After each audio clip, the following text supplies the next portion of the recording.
ওসমান হাদি ভাই যে ইনসাফের কথা বলে গেছেন, এই ইনসাফ কি শত্রুকে ক্ষমা করে দেয়া নাকি শত্রুকে বিচারের মুখোমুখি করা? শত্রুকে বিচারের মুখোমুখি করাই হচ্ছে সবচেয়ে বড় ইনসাফ।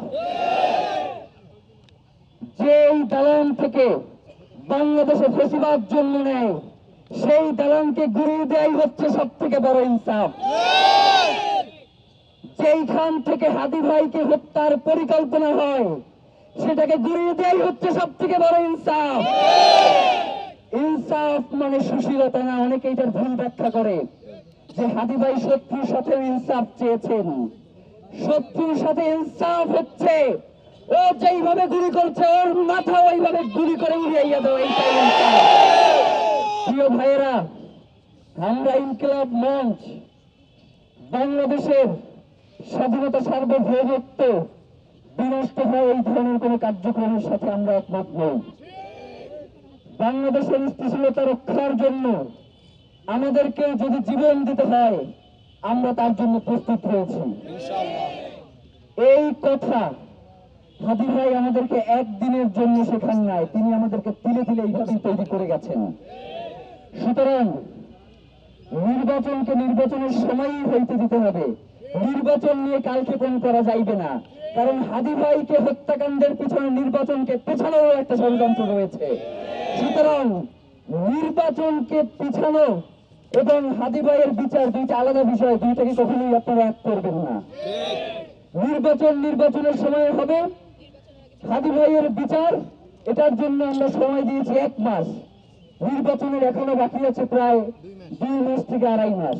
সুতরাং আমরা তো সময় বেঁধে দিয়েছি তাদেরকে 1 মাস। 1 মাসের মধ্যে হাদি ভাইয়ের খুনিদেরকে গ্রেফতার করে বিচারের মুখোমুখি করতে হবে এবং নির্বাচনের সময় নির্বাচনকে বাস্তবায়ন করতে হবে। কিন্তু আমাদের আশঙ্কা হয়, আপনারা নির্বাচন করবার কথা বলেন, বিগত সকল নির্বাচনের থেকে একটা সুষ্ঠু সুন্দর নির্বাচন করবার মতো কথা আপনারা বলেন। হাদি ভাই গুলি করা হয়েছে আজকে কতদিন? 11 দিন। এখন পর্যন্ত হাদি ভাইয়ের খুনের সাথে যারা জড়িত তাদের একজনকেও আপনারা গ্রেফতার করতে পারেন নাই। তার পিতামাতাকে গ্রেফতার করছেন, তার পিতামাতাকে এই খুন করে দিয়ে গেছে। তথ্যের দরকার ছিল, ওকে ঠিক আছে, তাদেরকে তুলে আনছেন, ঠিক আছে। এখন পর্যন্ত মানে ফাজলামিরা দেখেন। একটু আগে দেখলাম যে একটা করছে, সংবাদ সম্মেলন করছে, বলতেছে যে ওসমান হাদির খুনিদের অবস্থান আপনারা নিশ্চিত করতে পারছি, কিন্তু কোন জায়গায় সেইটা বলতেছে না, সে নিশ্চিত করে ফেলছে। মানে ব্যাপারটাকে নিশ্চিত করার জন্য বলছি না, তার গ্রেফতার করার জন্য বলছি। ওসমান হাদি ভাইয়ের খুনিদেরকে অতি দ্রুত যদি গ্রেফতার করা না হয়, বাংলাদেশের যে কোনো পরিস্থিতির জন্য এই সরকারকেই দায় নিতে হবে। এই সরকার বলতেই খালি ডক্টর ইউনূস। 5 তারিখে বাংলাদেশের সকল রাজনৈতিক দল এবং বাংলাদেশের আইন শৃঙ্খলা বাহিনী এবং ডিফেন্স সবাই মিলে এই রাষ্ট্রের দায়িত্ব নিয়েছিল, ঠিক কিনা?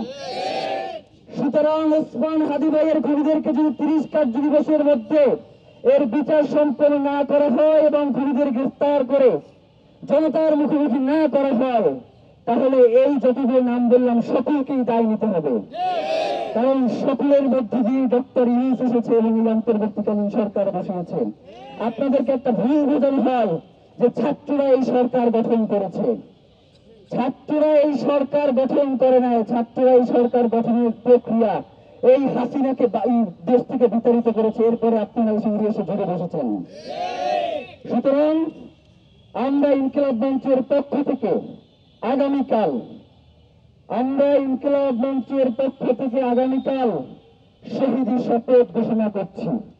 আগামীকাল বিকাল 3টায় শহীদ হাদি চত্বর শাহবাগে আমরা সকলে সমবেত হব এবং হাদি ভাই যার জন্য লড়াই করেছেন, তিনি জুলাইয়ে যার জন্য আন্দোলন করেছেন, স্বাধীনতা সার্বভৌমত্ব টিকিয়ে রাখার এই আন্দোলনের জন্য, ইনসাফের লড়াইয়ের জন্য এবং জুলাই থেকে শুরু করে জুলাই পরবর্তী এবং পূর্ববর্তী সকল গুম খুন এবং হত্যাকাণ্ডের শিকার হয়ে যারা শহীদ হয়েছেন, আমরা শহীদ ওসমান হাদিকে সামনে রেখে বাংলাদেশের জনগণকে সাথে নিয়ে শহীদি শপথ করবে বিকাল 3টায় শাহবাগে শহীদ হাদি চত্বর ইনশাআল্লাহ।